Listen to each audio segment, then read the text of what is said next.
আশহাদু আল্লা ইলাহা ইল্লাল্লাহু ওয়া আশহাদু আন্না মুহাম্মাদান আবদুহু ওয়া রাসূলুহু।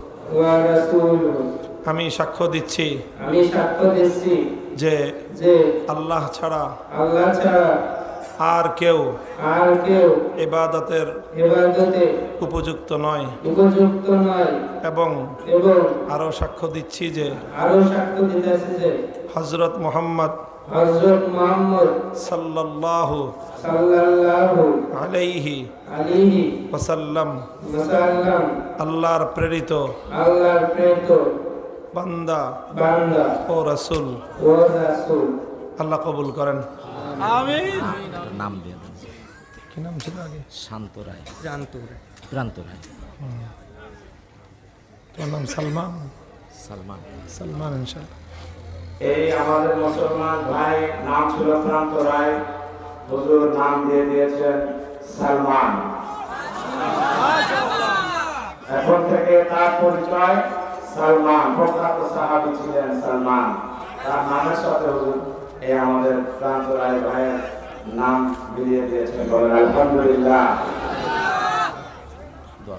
সুবহানাল্লাহি ওয়া বিহামদিহি সুবহানাল্লাহিল আযীম।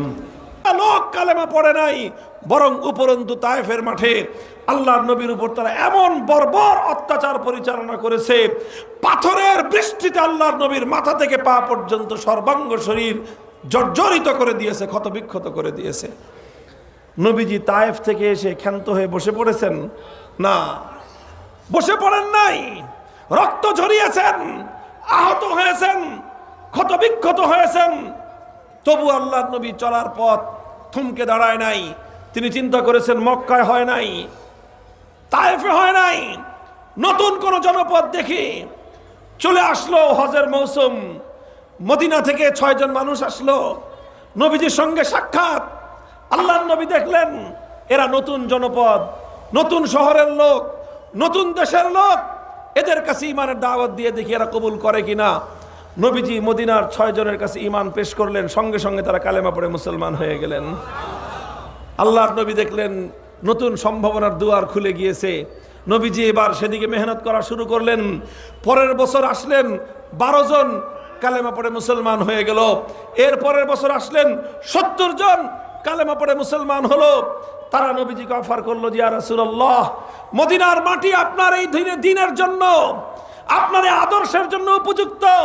মক্কার মানুষ আপনাকে সমর্থন করে নাই, মক্কার মানুষ আপনাকে এই মহান আদর্শ বাস্তবায়নের জন্য অনুকূল পরিবেশ দেয় নাই। আপনি আসুন আমাদের মদিনায়, আমরা আপনাকে সঙ্গ দিব। আপনার এই মিশন, আপনার এই আদর্শ, আপনার এই দ্বীন বাস্তবায়নের জন্য আমরা আপনার সঙ্গে কাঁধে কাঁধ মিলিয়ে লড়াই করব, যুদ্ধ করব। নবীজি এটা চিন্তা করেন নাই যে কি দরকার আবার নিজের দেশ ছেড়ে যাওয়ার, কি দরকার ভিটে মাটি ছেড়ে যাওয়ার, কি দরকার পূর্বপুরুষদের জায়গা জমি ছেড়ে যাওয়ার। এটা মনে করেছেন? আল্লাহর নবী দেখলেন যে না, আমার তো বসে থাকার সময় নাই, আমাকে তো সামনে অগ্রসর হতে হবে।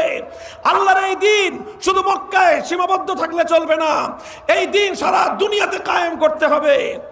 আল্লাহর নবী কথা চিন্তা করে মক্কার মতো পবিত্র জমিন ছেড়ে দিলেন, পবিত্র বাইতুল্লাহ যেই শহরে সেই শহর ছেড়ে দিলেন, মসজিদে হারাম যেই শহরে সেই শহর ছেড়ে দিলেন, জমজমের কূপ যেই শহরে সেই শহর ছেড়ে দিলেন, হাজরে আসওয়াদ যেই শহরে সেই শহর ছেড়ে দিলেন, যেই শহরে তার জন্মভূমি সেই শহর ছেড়ে দিলেন, যেই শহরে তিনি জীবনের 53টা বছর কাটিয়েছেন সেই শহর ছেড়ে দিলেন, যেই শহরে তার বাপ মা 14 পুরুষ শুয়ে আছেন সব কিছু ছেড়ে দিলেন।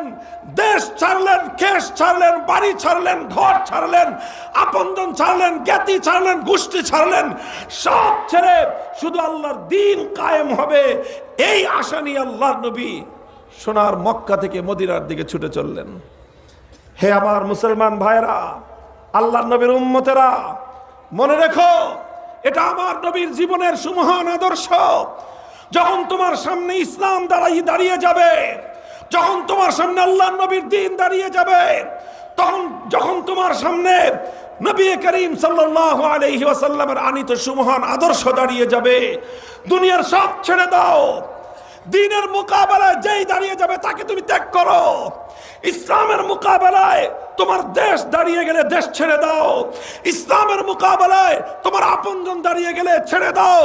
ইসলামের মোকাবেলায় তোমার রক্তের সম্পর্ক দাঁড়িয়ে গেলে রক্তের সম্পর্ক ছেড়ে দাও। ইসলামের মোকাবেলায় তোমার দল দাঁড়িয়ে গিয়েছে, ওই দলকে তালাক দাও। ইসলামের মোকাবেলায় তোমার নেতা দাঁড়িয়ে গেছে, ওই নেতাকে লাথি মারো। আল্লাহর দ্বীনকে নিয়ে সামনে অগ্রসর হও। এটাই দ্বীনে মুহাম্মাদি, এটাই তোমার নবীর আদর্শ।